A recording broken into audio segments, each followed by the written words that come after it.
12월 30일 수요일 날마다 말씀과 함께 100일 가정예배를 시작합니다. 다 같이 주님 가르치신 기도합니다. 하늘에 계신 우리 아버지, 아버지의 이름을 거룩하게 하시며 아버지의 나라가 오게 하시며 아버지의 뜻이 하늘에서와 같이 땅에서도 이루어지게 하소서. 오늘 우리에게 일용할 양식을 주시고 우리가 우리에게 잘못한 사람을 용서하여 준 것 같이 우리 죄를 용서하여 주시고 우리를 시험에 빠지지 않게 하시고 악에서 구하소서. 나라와 권능과 영광이 영원히 아버지의 것입니다. 아멘. 찬송가 176장 주 어느 때 다시 오실는지 176장을 부르겠습니다.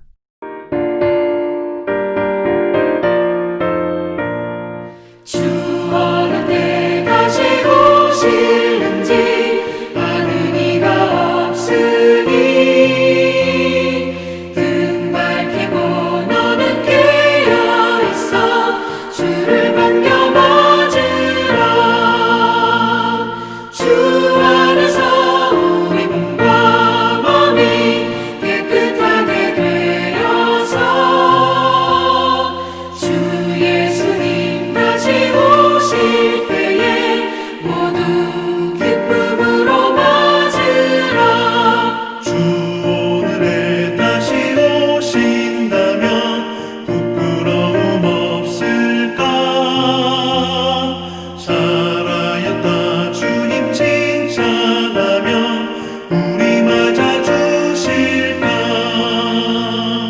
주 안에서 우리 몸과 몸이 깨끗하게 되어서 주 예수님 다시 오실 때에 모두 기쁨으로 맞으라. 주 예수님 맡겨주신 일에 모두 충성 다했나. 내 맘속에 확신 넘칠 때에 영원한 식 얻겠네. 주 안에서 우리 몸과 몸이 깨끗하게 되어서 주 예수님 다시 오실 때에 모두 기쁨으로 맞으라. 주 예수님 언제 오시는지 밤밤에나 낮에나 늘 깨어서 주님 받는 성도 주의 영광 보겠네. 주 안에서 우리 몸과 몸이 깨끗하게 되어서 주 예수님 다시 오실 때에 모두 기쁨으로 맞으라.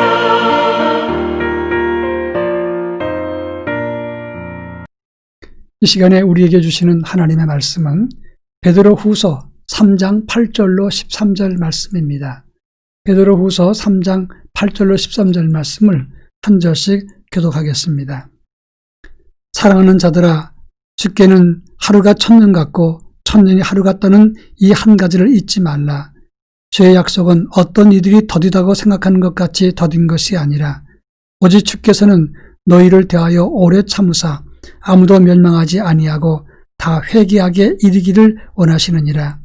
그러나 주의 날이 도둑같이 오리니 그날에는 하늘이 큰 소리로 떠나가고 물질이 뜨거운 불에 풀어지고 땅과 그 중에 있는 모든 일이 드러나리로다. 이 모든 것이 이렇게 풀어지리니 너희가 어떤 사람이 되어야 마땅하냐. 거룩한 행실과 경건함으로 하나님의 날이 임하기를 바라보고 간절히 사모하라. 그날에 하늘이 불에 타서 풀어지고 물질이 뜨거운 불에 녹아지려니와 우리는 그의 약속대로 의의가 있는 곳인 새 하늘과 새 땅을 바라보도다. 아멘.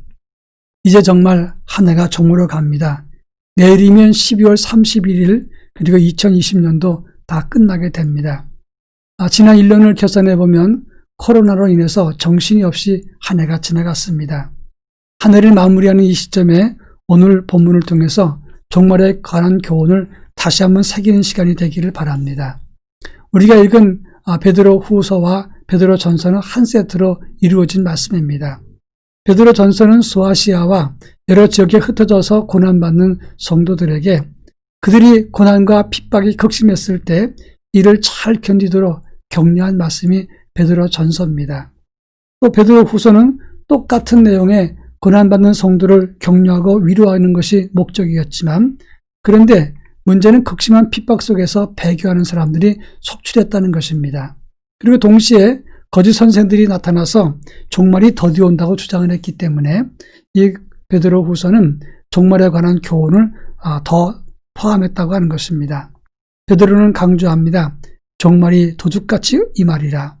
우리는 언제 주님 다시 오실지 모르니 약속을 굳게 붙잡고 흔들리지 마라. 이렇게 기록한 것이 베드로 후서의 내용인 것입니다. 오늘 우리가 읽은 베드로 후서 3장 8절로 13절 말씀은 베드로 후서의 결론과도 같은 부분입니다. 한 해를 마무리하면서 우리는 이 본문을 통해서 어떤 교훈을 받을 것인가, 이 문제를 함께 살펴볼까 합니다. 먼저 8절로 9절입니다. 사랑하는 자들아, 하루가 천년 같고 천년이 하루 같은 이 한 가지를 잊지 마라. 이렇게 말했습니다. 어떤 사람들은 주의 약속이 더디다고 하지만 그렇지 않다는 것입니다. 하나님께서 지금 이 세상을 보면서 참으신 것은 아무도 멸망하지 않고 모두가 다 회개하기를 원하시기 때문이지 하나님이 안 계신 것이나 종말이 없는 것이 아니다. 이렇게 말씀한 것입니다. 여러분, 악이 관영하고 그리고 사악하고 못된 사람들이 판을 칠 때 하나님이 살아계신다면 그들을 먼저 다 진멸하고 심판하면 얼마나 사람들이 두려워서 죄를 안 짓겠습니까? 그런데 하나님이 기다리시는 것은 회개의 기회를 주시는 것이지 종말의 때가 멀기 때문이 아니라고 하는 점입니다. 여러분, 우리가 하나님의 종말과 심판의 때가 반드시 임한다는 사실을 기억해야 됩니다. 지금 현재 상황을 보면 우주적인 종말, 그런 사인은 조금씩 있지만 아직 다 이루어지진 않았습니다. 그렇지만 그때와 그 시는 아무도 모른다고 했습니다. 그러나 중요한 것은 우리가 지금 죽으면 그날이 이 세상의 종말이 된다는 사실을 기억해야 됩니다. 한 해를 마무리하면서 우리의 종말의 때를 한번 생각하는 것도 대단히 중요한 것입니다.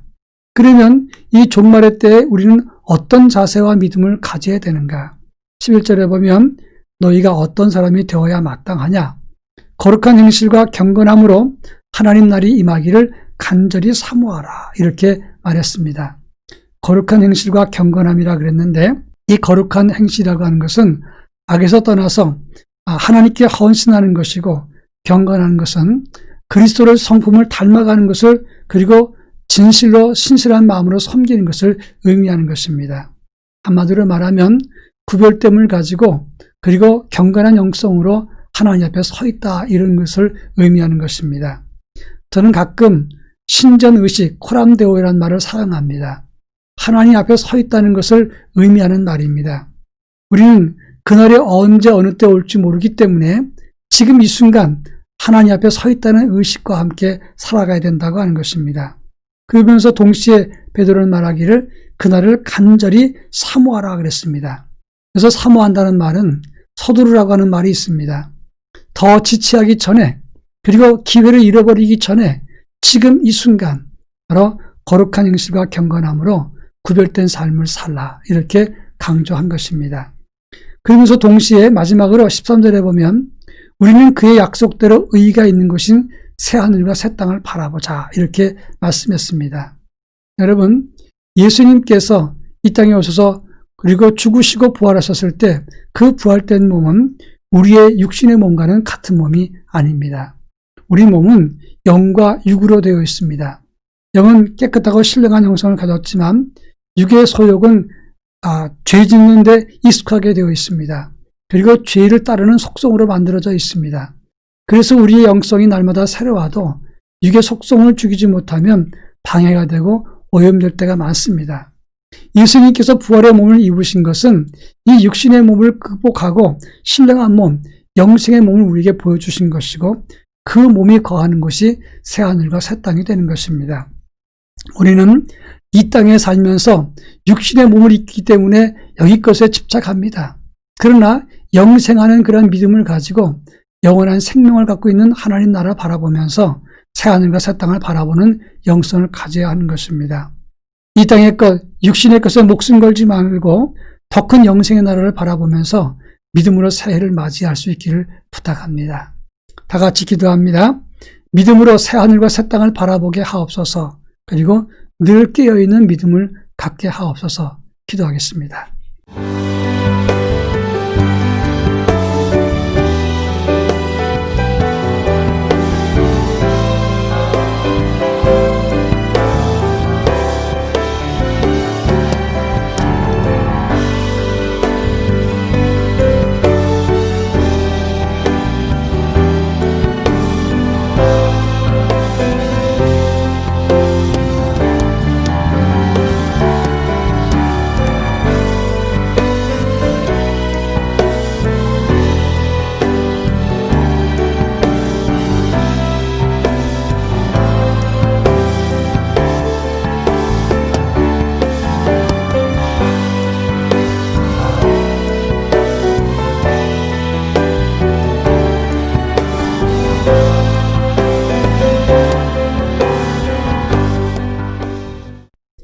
사랑 많으신 하나님 아버지, 육신을 가졌지만 그리스도 예수 안에 영생을 품은 저희들은 항상 믿음 안에서 새하늘과 새 땅을 바라볼 수 있도록 은혜를 덧입혀 주옵소서. 그리고 늘 깨어서 하나님 앞에 바르게 서는 영성과 믿음을 가질 수 있도록 저희들을 이끌어 주옵소서. 예수님의 이름으로 기도합니다. 아멘.